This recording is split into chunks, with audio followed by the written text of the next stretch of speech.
Vocês conhecem os lobisomens de capa preta, também chamados de mantos negros.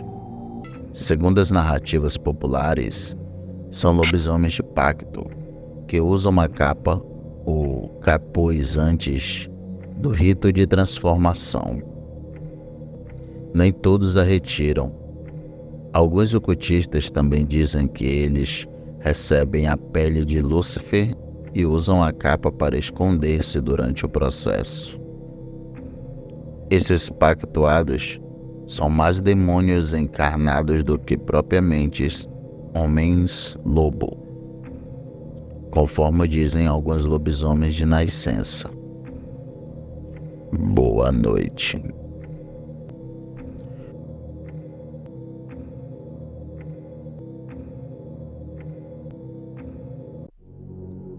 O fato que vou narrar aconteceu há mais de 20 anos e adianto que pode ser pesado para pessoas sensíveis. Não prosseguir se esse for o seu caso. Nessa época, meu falecido avô, que era um homem de posses, comprou um pequeno sítio num preço barato e deu de presente a mim e a minha esposa, já que eu era seu único neto. O lugar era muito bonito, cercado de pastos, árvores, flores e até um riachinho correndo por perto. Adiante, depois dos pastos, uma simples, mas bela casa se fazia presente. Parecia ter sido reformada recentemente. Eu e minha esposa fomos logo conhecer. Queríamos passar um fim de semana lá, para ver como seria a sensação. Chegamos numa sexta-feira de manhã, em torno de 7 horas. Íamos embora na segunda. Já que tanto eu quanto ela éramos autônomos e vivíamos de forma confortável, podíamos nos dar a esse luxo às vezes. Tudo corria bem. A casa já estava mobiliada. Tudo o que nos restava era mesmo conhecer o lugar. Passeamos pela mata, conhecemos o manejo da trilha e até pescamos um pouco no riacho. E assim foi o primeiro dia. No entanto, não imaginávamos pelo que passaríamos a noite. Era um dia frio e logo que terminamos de fazer nossas inúmeras atividades pela área rural, tomamos um bom banho e fomos preparar algo quente para o nosso jantar. O ar do campo era realmente diferente. Depois de comermos, fomos sentar numa enorme poltrona que ficava na bem iluminada varanda. Aconchegados num cobertor, começamos a absorver o aroma das diferentes flores ali presentes.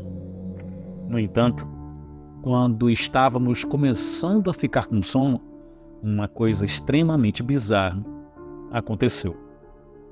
Uma coisa de gelar a espinha de qualquer um.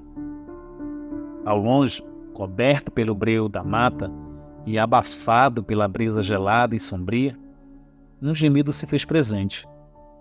Eu e minha esposa ficamos paralisados, tentando saber de onde aquilo vinha.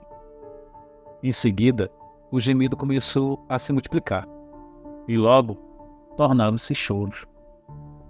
Mas pasmem, choros infantis. Assustados da cabeça aos pés, partimos para dentro de casa e fechamos a porta. Éramos muito espiritualistas.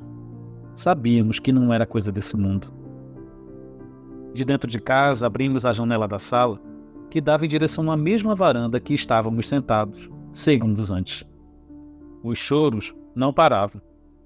Pareciam inúmeras crianças desesperadas. Mas quando pensávamos que nossa noite de horror não podia piorar, algo mais tenebroso ainda aconteceu. Enquanto olhávamos de longe, foi possível notar, sob a luz da lua cheia, a silhueta de uma senhora, caminhando com uma cesta na mão, em direção ao enorme jardim. Minha noiva, a essa hora, já estava de olhos fechados. Já eu, embora assustado, não conseguia tirar os olhos da estranha figura. Ela caminhava com passos lentos e de forma estranha, como se flutuasse. Seu corpo era um tanto indistinguível, pois parecia transparente e intangível. Fechei a janela e passei a orar com minha esposa. De repente, o som dos choros parou e nós conseguimos finalmente ir para a cama. No entanto, não conseguimos dormir. Aquilo nos fez ficar acordados a noite toda. Já na manhã seguinte, tanto eu como minha esposa estávamos decididos a descobrir o que era aquilo. Quando deu cerca de 9 da manhã, pegamos algumas coisas, como um punhal, um facão, uma lanterna, minha espingarda, algumas velas, e partimos rumo à direção em que eu tinha visto a criatura. Ela tinha aparecido numa pequena trilha, que ainda não tínhamos reparado, pois era bem fechada pelas flores. Essa trilha dava para um grande poço, aparentemente abandonado, e fechado com uma grande tampa de madeira, já bem velha pelo tempo. Não resistimos e, com alguma dificuldade, abrimos a tal tampa. Um cheiro horrível de podre subiu no ar, e centenas de baratas saíram voando de lá de dentro, enquanto muitas outras corriam para mais fundo, como se fossem ser queimadas pelo sol. Minha noiva se desesperava, dando grandes e rápidos passos para trás. Eu fiquei ali, e com um pouco de coragem e muita fé, iluminei o fundo do poço com a lanterna que eu havia trazido. Era um poço fundo, talvez mais de 15 metros. Mas quando a luz iluminou o fundo, deu para ver claramente de onde vinha o choro e o motivo das baratas ali. Uma dezena de pequenos fetos de bebês, já em estado avançado de decomposição, faziam-se presentes. Não aguentei aquela terrível visão. Senti náuseas, tonturas e quase desmaiei. E teria desmaiado mesmo se minha esposa, agora perto de mim, não estivesse me amparado. Fomos correndo para casa e ligamos para meu avô e para a polícia, que vieram imediatamente. Averiguando a situação, um policial se aproximou de mim enquanto outro vinha junto dele e começou a me explicar. Olha, rapaz, não sei como acharam esse poço tão bem escondido, mas já fazia anos que a polícia investigava uma antiga moradora do local. Ao que parece, ela era uma enfermeira aposentada, que fazia aqui abortos clandestinos. Até que uma das moças que ela atendeu acabou falecendo por complicações, assim que a moça chegou em casa. A senhora então foi procurada, mas já havia sumido da casa. Acharam seu corpo dias depois enforcada numa árvore, segurando uma cesta com um feto dentro.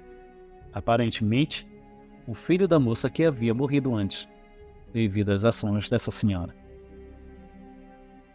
A essa altura, eu e minha esposa já estávamos extremamente chocados. Todos os fetos foram retirados dali e enterrados no cemitério municipal. Houve grande comoção na pequena cidade. Após isso, o padre veio rezar uma missa sobre o poço. Eu e minha esposa nos casamos lá no sítio mesmo, e toda semana acendemos velas aos pequenos anjinhos que ali foram assassinados. Foram encontrados cerca de 37 pequenos cadáveres inocentes. Nunca mais ouvimos choros ou lamentos, e até hoje aqui moramos, felizes e contentes. Temos 4 filhos, todos adotados, deixados de lado por pessoas irresponsáveis. Pensem bem, antes de qualquer atitude, e esse conto faça cada um de nós refletir sobre a vida.